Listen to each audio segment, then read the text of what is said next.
ये है सुंदर और मुरली। सुंदर छोटा भाई और मुरली बड़ा भाई था। मुरली शादीशुदा था। मुरली की पत्नी भी बेहद खूबसूरत और संस्कारी थी।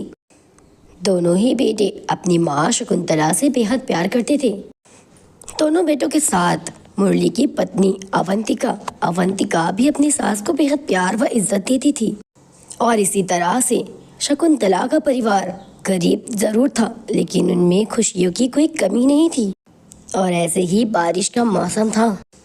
जहाँ अवंतिका घर के सारे कामकाज कर रही थी, वहीं शकुंतला अपनी बहू से कहती है, अवंतिका, मैं सोच रही हूँ क्यों ना मैं सुंदर की भी शादी करवा दूँ, जिससे काम में तेरी मदद के लिए कोई और भी आ जाएगा इस घर में। अरे वाह माँ जी, आपने तो मेरे मन की बात कह दी। लेकिन माँ जी, शादी ऐसे थोड़ी ना हो जाएगी, जबकि अभी घर के दोनों ही बेटे बेरोजगार हैं। अभी पिछले ही हफ्ते मुरली जी के बॉस ने काम से निकाल दिया है। और सुंदर तो अभी तक अपने पैरों पर खड़ा भी नहीं हुआ है। अरे, जब जिम्मेदारियां सर पर आती है ना, तो पैरों पर खुद ही खड़ा हो जाता है इंसान। और मैं कौन सा बहुत धूमधाम से शादी करने की बात कर रही हूँ। हम हमारी हैसियत के हिसाब से सादी सिंपल शादी रख लेते हैं। अगर आपको ये ठीक लगता है तो ठीक है माँ जी। यहाँ अवंतिका और शकुंतला दोनों ही सुंदर की शादी की बात कर रहे थे, और वहाँ सुंदर अपनी गर्लफ्रेंड के साथ शादी के वादे दे रहा था। शादी तो मैं तुमसे ही करूंगा प्रिया, तुम घबराओ बिल्कुल नहीं। यहाँ सुंदर प्रिया से वादे तो ले ही रहा था शादी के, और वहाँ शकुंतला सुंदर के लिए खूबसूरत लड़की पसंद कर उसके घर वालों को जुबान दे देती है।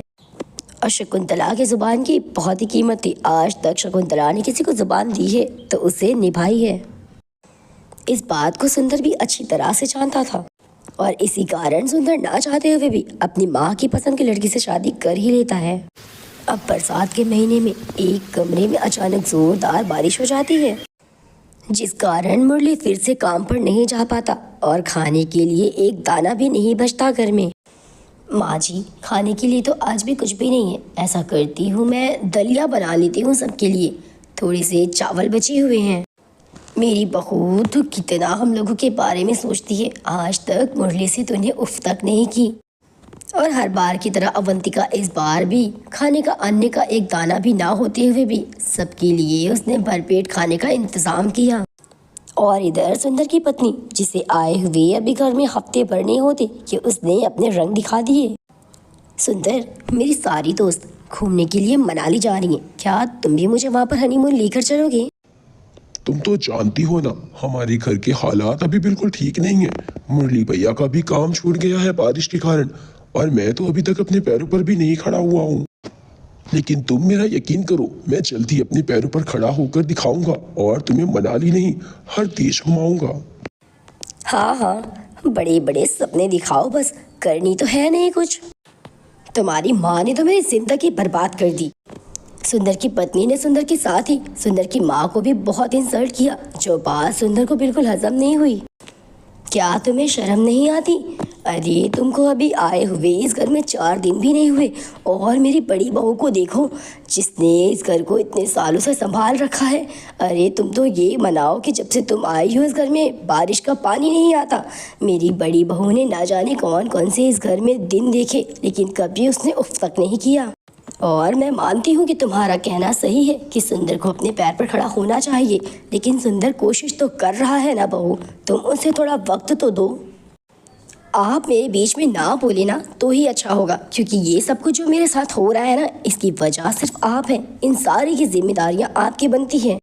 और बहुत अनाप शनाप सुंदर की पत्नी ने सुंदर की माँ को कहा, जो सुंदर को बिल्कुल भी अच्छा नहीं लगा।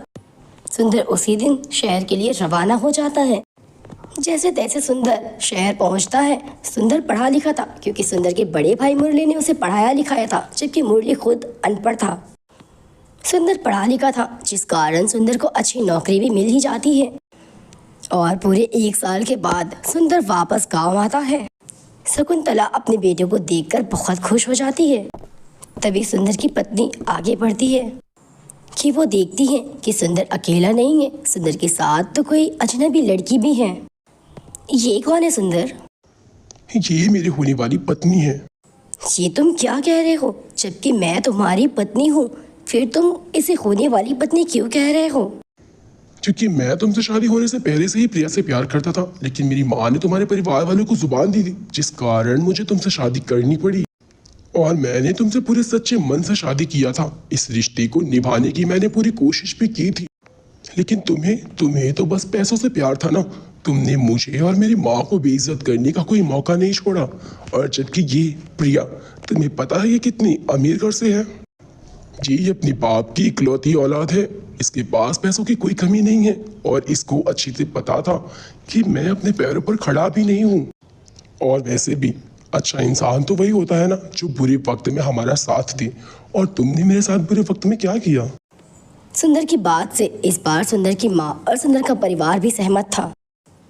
दोस्तों, इस कहानी से हमें यही सीख मिलती है कि हमें हमारे पति का बुरे वक्त में भी साथ देना चाहिए। अच्छे वक्त में तो दुनिया देती है।